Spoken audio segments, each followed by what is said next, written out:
السلام علیکم دوستوں، لیٹ نو کے ایک اور ویڈیو میں آپ کا استقبال کرتا ہوں۔ قرآن شریف سائنٹیفک معجزہ کے تیسرے سیشن میں آپ کا استقبال ہے۔ شروع کرتے ہیں۔ قرآن حکیم کا سائنسداں۔ اس زمن میں سب سے اہم سوال خود انسان کی اپنی حقیقت ہے۔ سائنس نے اس کے جسم کی مادی اجزاء پر تو خوب بحث کی ہے، یعنی کہ باہری جتنا بھی یہ ہے پارٹ تو خوب بحث کی ہے لیکن انسان بحیثیت انسان کا جواب سائنس کی کسی کتاب میں نہیں۔ اس کی وجہ یہ ہے کہ سائنس کا علم صرف مادیات تک محدود ہے، یعنی کہ سبسٹانس تک ہی محدود ہے، یعنی کہ وہ ٹچیبل چیز پر ہی محسوس ہے، چھونے والا جو چیز ہوتا ہے وہیں تک محسوس ہے۔ یعنی سائنس کے لیے انسان کا کائنات کا ایک حصہ ہے۔ بقول اقبال، نہ تو زمین کے لیے ہے نہ آسمان کے لیے، جہاں ہے تیرے لیے تو نہیں جہاں کے لیے، جبکہ وہی کے مطابق کائنات انسان کا ایک حصہ ہے۔ کائنات انسان کا ایک حصہ ہے وہی کے مطابق، اور یہی دونوں کی سوچ میں بنیادی فرق ہے۔ دس از دا بیسک ڈفرینس، اور یہ ایک بہت بڑا فرق ہے۔ اس کے مطابق سائنس کا انسان مادہ کا غلام ہے، یعنی کہ سبسٹانس کا، پدارتھ بولتے ہیں ہندو میں، پدارتھ کا غلام ہے، جبکہ قرآن کا انسان کائنات کا حکمران ہے۔ مطلب کسی بھی ایک پارٹیکل یا پھر کسی بھی کوئی بھی چیز ہے نا، دکھنے میں ہے، چھونے میں ہے، اسی کو سبسٹانس ہو گیا۔ اچھا، سائنس کا انسان مادہ غلام ہے، قرآن کے انسان کائنات کا حکمران ہے۔ اچھا، بادشاہی زبانی ہے، ارشاد ربانی ہے کہ وَسَخَّرَ لَكُم مَّا فِي السَّمَاوَاتِ وَمَا فِي الْأَرْضِ وَمَا بَيْنَهُمَا، اور تمہارے لیے جو کچھ آسمانوں اور زمین میں ہے سب کچھ مسخر کر دیا گیا ہے، یعنی سب کچھ تمہارے تابع کر دیا گیا، سب چیز تمہارے کام میں لگا دیا گیا ہے۔ قرآن پاک کا انسانی کائنات، قرآن پاک کا انسان کا کائنات میں ایک مکرم ہستی ہے۔ فرمایا وَلَقَدْ كَرَّمْنَا بَنِي آدَمَ، یعنی بلا صبح ہم نے آدم کی اولاد کو قابل عزت بنایا ہے۔ یہ آیت مبارک انسان کے لیے خداوند کائنات کی طرف سے گویا لیٹر آف اتھارٹی ہے، مطلب پاور دے رہا ہے کہ قرآن پاک کا انسان نہ صرف مکرم ہے بلکہ کائنات اس کے سامنے سرنگو کر دی گئی، یعنی اس کے لیے سارا مسخر کر دیا گیا ہے، یعنی اس کے انڈر میں کر دیا گیا ہے۔ اس عظیم اصول کے کائنات کا مرکز انسان ہے، کے مطابق تمام کی تمام کائنات کو انسان کے مقابلہ میں شانوی حیثیت حاصل ہے۔ انسان کے لامحدود صلاحیتوں والے اس قانون کی تشریح قرآن پاک میں حضرت آدم علیہ السلام کے ظہور کے متعلق قرآن آیت میں اچھی طرح کر دی گئی ہے۔ سورہ بقرہ کی آیت مبارکہ 31 سے ظاہر ہوتا ہے کہ حضرت آدم علیہ السلام اللہ تبارک و تعالیٰ نے اپنے ہر تخلیق کا علم بخشا، حضرت آدم علیہ السلام کو اللہ تعالیٰ نے اپنی ہر تخلیق کا علم بخشا، اور فرشتوں پر اپنی اس نئی تخلیق کی برتری ثابت کرنے کے لیے اللہ تعالیٰ نے کائنات کو بطور امتحان آگے رکھ دیا۔ دونوں سے ان کے خاص کے بارے میں سوال کیا۔ حضرت آدم علیہ السلام نے اپنے خداوند صلاحیتوں کے مطابق ہر چیز کے متعلق صحیح جواب دیا، جبکہ فرشتوں نے اپنی کم فہمی کے کھلے بندوں اعتراف کر لیا، کر لیا، مطلب مان لیا کہ نہیں جانتے۔ اس امتحانی کامیابی کے بعد اللہ تعالیٰ نے حضرت آدم علیہ السلام کو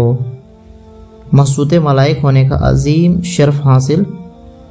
شرف عطا فرمایا، مسجود ملائک ہونے کا عظیم شرف حاصل عطا فرمایا، یعنی کہ جو فرشتوں نے اللہ تعالیٰ نے حکم دیا فرشتوں کو سجدہ کرنے کے لیے، تو اللہ تعالیٰ نے اس طرح سے برتری عطا فرمایا۔ عالم علم حاصل کرنے کی وہ صلاحیت آج بھی اولاد آدم کے جین میں چلی آئی ہے، ان کے یعنی کہ نسلوں میں چلی آئی ہے۔ ان کی صلاحیت کا یہ حال ہے کہ ایک عام آدمی اپنی زندگی میں شاید ہی 5% سے زیادہ اس کا استعمال کرتا ہو، جبکہ بہت لائق اور عظیم لوگ شاید 10 سے 15% کرتے ہوں گے۔ آیت مبارکہ وَسَخَّرَ لَكُم مَّا فِي السَّمَاوَاتِ وَمَا فِي الْأَرْضِ وَمَا بَيْنَهُمَا، یعنی کہ تمہارے لیے لگا دیے جو میں آسمان کے سارے کام کا اعلان ہے، اس کا اعلان ہے۔ اور ابتدائی تخلیق میں فرشتوں سے آدم علیہ السلام کو سجدہ کروانا انسان کی برتری کا عملی اعتراف ہے، یعنی کہ اس کا ایک طرح سے پریکٹیکل وہ ہے، دکھا دیا اللہ تعالیٰ نے کہ انسان کو کتنا اچھا اپنے بنایا، اشرف المخلوقات بنایا ہے۔ اس کا یہ بھی مطلب ہے کہ قدرت کے قوانین انسان کی گرفت سے باہر نہیں ہو سکتے۔ بحیثیت مجموعی قرآن کے انسان کے لیے کوئی چیز ناممکن نہیں ہے، یعنی قرآن کے بقول قرآن کے انسان کے لیے کوئی چیز ناممکن نہیں ہے۔ قرآن تعلیمات پر عمل پیرا ہو کر اپنی خداوند صلاحیتوں کی وجہ سے تمام کائنات کو اس کے حد تک زیرنگو کر سکتا ہے جس تک اللہ طرف سے اجازت ہو ادھر تک وہ جا سکتا ہے۔ زیرنگو یعنی کہ چھان بین کر سکتا ہے، سرچ کر سکتا ہے اور کھوج کر سکتا ہے۔ سخر لکم والا قانون ہمیں یہ بھی بتاتا ہے کہ کائنات میں ہر چیز اگرچہ ظاہر خواہ انسان کے لیے خطرناک بھی کیوں نہ ہو، دراصل کسی نہ کسی پہلو سے انسانی بقا اور ترقی کے لیے کام کر رہی ہے، لہذا زہر میں بھی تریاقی ہے، مطلب زہر میں بھی یہ ہے، شفا ہے۔ اس اصول پر قرآن کریم سائنس برائے انسان پر زور دیتا ہے، یعنی زہر کا اگر تھوڑا سا کوئی بھی چیز میڈیسین اگر اب ڈرگ بنتا ہے تو اس میں تھوڑا سا پوائزن ملایا جاتا ہے، ہلکا سا۔ اچھا، اس اصول پر قرآن کریم سائنس برائے انسان پر زور دیتا ہے، یہ نہیں جیسے کہ سیکولر تہذیب نے کر دیا ہے کہ انسان سائنس کا غلام بن جائے، بلکہ ہونا یہ چاہیے کہ سائنس صرف انسان کی بہتری کے لیے استعمال ہو۔ قرآن حکیم انسان کو اس بات کی خوشخبری سناتا ہے کہ اس کی روح امر ربی ہے، اس لحاظ سے وہ اپنی حد تمام خدائی شفاعت اور طاقتوں کا مظہر ہے۔ وہ اپنی حد تک تمام خدائی شفاعت طاقتوں کا مظہر ہے۔ مثلا اللہ تعالیٰ خالق ہے، اس لیے اپنی حد انسان بھی خالق ہوگا، اس لیے اس کی اپنی حد تک انسان بھی خالق ہے۔ انسان بھی کوئی چیز بنا سکتا ہے اللہ تعالیٰ کے رحم و کرم سے، کوئی بھی چیز۔ اللہ تعالیٰ حکیم ہے، اس لیے اپنی حد تک آدمی بھی حکمت رکھتا ہے۔ امر رب کی بنا پر خدائی شفاعت کا مظاہرہ ہونا انسان کے لیے اتنا بڑا اعزاز ہے کہ جس کا کائنات میں کوئی دوسری مثال نہیں۔ وہ جو اس معیار پر پورا اترتے ہیں زمین پر خلیفہ کہلانے کا حقدار ہیں۔ افسوس ان دانشوروں پر جو انسان کو بھی حیوان کی زمرہ میں ڈال دیتے ہیں، یعنی کہ یہاں بات ہو رہی ہے اس کی تھیوری آف ایوالویشن ڈارون کے بارے میں، کہ انہوں نے پہلے بتا دیا کہ انسان پہلے بندر تھے، لیکن ان کا تھیوری صحیح ثابت نہیں ہوا، صحیح ثابت نہیں کر پایا، لیکن ہمیں کتابوں میں پڑھایا جاتا ہے۔ اچھا، قرآن پاک میں سائنس کی تلاش۔ قرآن حکیم کی حکمت اور سائنس کو سمجھنے کے لیے اس مشال پر غور فرمائیے کہ بڑے آدمیوں کی بڑی باتیں ہوتی ہیں، جتنا بڑا آدمی اتنی بڑی اس کی باتیں،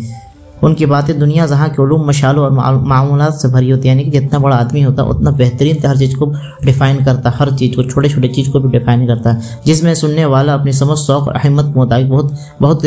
کچھ اخذ کر لیتا ہے، یعنی کہ جذب کر لیتا ہے، اس سے نالج گین کر لیتا ہے۔ اب فرض کرے کہ وہ ہستی جو آپ سے باتیں کر رہی ہے ساری کائنات کے حکمرانی، بلکہ اس کے خالق بھی، یعنی کہ ایسا شخص جو سارا حکمران ساری کائنات کا اس کے اندر حکمرانی ہو، اور اس کا خالق میں اس کو بنانے والا بھی ہو، ماضی، حال و مستقبل کے تمام راز اس کے سامنے، یعنی کہ پاسٹ، فیوچر اینڈ مطلب پریزنٹ، پاسٹ، فیوچر تینوں اس کے سامنے ہو، اور وہ لوگوں کے اندر کے خوف اور غم اور اس کے سوچوں سے آگاہ ہو، تو اس ہستی کے کلام میں کیسی حکمت اور سائنس ہوگی۔ آپ چلو غور کریں اس بات پر کہ جو ہر چیز جانتا ہے، جس نے دنیا بنائی، دنیا کا خالق ہے، مالک ہے، اور انسان کی ہر چھوٹی چھوٹی چیزوں کو جانتا ہے، اس کے کلام میں کیسی حکمت اور سائنس ہوئی۔ حقیقت یہ ہے کہ سمجھنے والے کے لیے قرآن کریم کی باتوں میں وہ گہرائی ہے جو کسی سمندر میں نہیں، اس میں وہ خوبصورتی ہے جو کسی پھول میں نہیں، وہ معمولات ہے جو کسی انسائکلوپیڈیا میں نہیں، مطلب انسائکلوپیڈیا مطلب جہاں سرچ کرتے ہیں ہر جانکاری، پوری جانکاری اس میں ہوتی ہے، دنیا جہاں کی میں نہیں۔ یہ وہ معجزہ ہے جس کی مثالیں نہیں، گزشتہ انبیاء کے بھی معجزات تھے، لیکن وہ انسان کے ذہن، کان اور آنکھ کو وقتی طور پر مشکر کرتے تھے، لیکن قرآن پاک رب العالمین کی طرف سے رحمت العالمین پر ذکر العالمین کے طور پر نازل ہوا، رحمت العالمین پر یعنی نبی کریم صلی اللہ علیہ وسلم پر ذکر العالمین کے طور پر نازل ہوا، جب سے اور جب تک عالمین یعنی کائنات قائم دائم ہے، نہ رب کے ربوبیت میں، نہ رحمت العالمین کے رحمت میں، اور نہ ذکر العالمین کا ذکر میں کمی ہوگی۔ بے شک ذکر العالمین یعنی قرآن، چنانچہ قرآن پاک اور وہ زندہ حقیقت ہے جو دنیا کے آخرت کے ہیں، چنانچہ قرآن پاک وہ زندہ حقیقت ہے دنیا اور آخرت یعنی زمان و مکان کے تمام مقامات پر انسان کی رہنمائی کرتا رہے گا، اور جو کوئی بھی ہدایت کے لیے اس کی طرف آئے گا، یہ اس کے ذہن، فکر، قلب اور روح کی متاثر کیے بغیر نہیں چھوڑے، یعنی جو بھی ہدایت کے لیے قرآن شریف کو پڑھے گا تو اس کے ذہن، فکر، قلب اور روح کو متاثر کیے بغیر نہیں چھوڑے گا، اس کی برکت اور اس کے افضل زمان و مکان کے اوپر سدا جاری و ساری ہے، اور یوں یہ حضرت حضور صلی اللہ علیہ وسلم نے خاتم النبی اور رحمت العالمین ہونے کا بھی کھلا ثبوت ہے، اور یوں یہ حضرت حضور صلی اللہ علیہ وسلم کے خاتم النبیین اور رحمت العالمین ہونے کا بھی کھلا ثبوت ہے۔ اس سے پہلے جو دین اترے ہیں وہ بھی لوح محفوظ میں سے لیے گئے ہیں، اسی میں سے لیے گئے قرآن حکیم کے اجزات ہیں، یعنی ان کے پارٹس تھے، اور یہ بھی کل کی صورت میں ہمارے پاس آ گیا، یعنی کہ سارا کتابوں کا مجموعہ قرآن شریف کے اندر۔ اللہ تعالیٰ شکر ہے، صورت صرف یہ ہے کہ ہم طالب علم بن کر سچے دل اور عقل سے اس پر غور کریں اور اپنی باتوں کو چھوڑ کر اس کی باتیں کو سمجھیں، یعنی اپنا رائے قائم نہ کریں، اس کی باتوں کو سمجھنے کی کوشش کریں، چھان بین کریں، پھر ہمیں تمام دیگر مذاہب کی حکمت کی باتیں بھی یہی ملے گی، اور اسی میں ہمیں دنیا اور آخرت کے ایسے حقائق کا پتہ چلے گا جن کو ماہرین امرنیات، معاشیات، اخلاقیات سے غرض ہر طرح کے سائنسدان سمجھنے سے قاصر ہیں، جبکہ سائنس کیا اور کیسے میں پھنسی ہوئی، یعنی کہ ہاؤ اینڈ کیا، پارٹ اینڈ ہاؤ، یعنی کہ کیا اور کیسے میں پھنسی ہوئی ہے کہ قرآن کیوں کا حتمی جواب دیتا ہے، پھنسی ہوئی ہے قرآن کیوں کا حتمی جواب دیتا ہے کہ کیوں تم بنائے گے، کیوں یہ پیدا کی گئی۔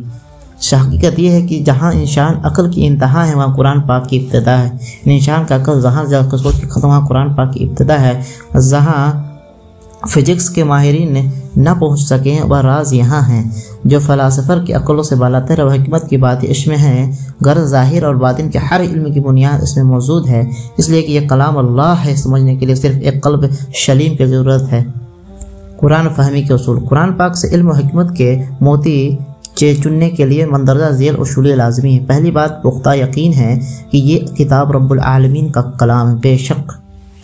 کوئی شک کی بات، اس لیے اس کا حرف حق ہے اور لفظ لفظ سچ ہے، ہمیں سمجھ آئے نہ آئے اس کی آیت حکمت ہے۔ اس ذہن اور صدق دل سے اگر ہم رجوع کریں تو تھوڑی اسی محنت کے بعد قرآن حکیم اپنی حکمت پر کھلنے لگے گا انشاءاللہ۔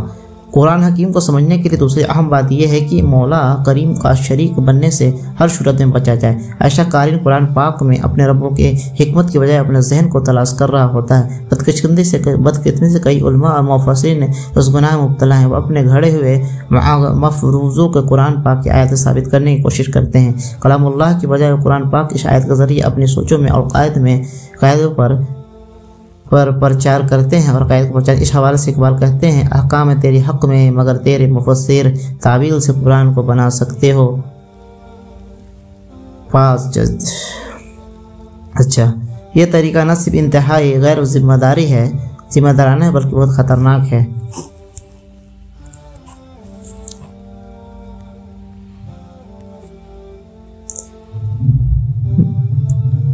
یہ طریقہ نہ صرف انتہائی غیر ذمہ داری ہے بلکہ بہت خطرناک ہے۔ جو آدمی قرآن پاک پر جھوٹ بولتا ہے اس کے لیے جہنم کی آگ ہے، اعوذ باللہ۔ ملتے ہیں نیکسٹ ویڈیو میں، اس ویڈیو کو لائک شیئر سبسکرائب کریں اور بنے رہے، ایک سے ایک نالج والی بات آئیے اور اس پہ ہم فائدہ اٹھائیں گے اور جانیں گے کیا ہے قرآن پاک، کیا سائنٹیفک معجزہ اور کیا کیا چیز ہے، ایسی چیزیں ہیں کہ آپ اس کے بارے میں تصور تک نہیں کر سکتے ہیں۔ چلیے ملتے ہیں نیکسٹ پارٹ میں، السلام علیکم۔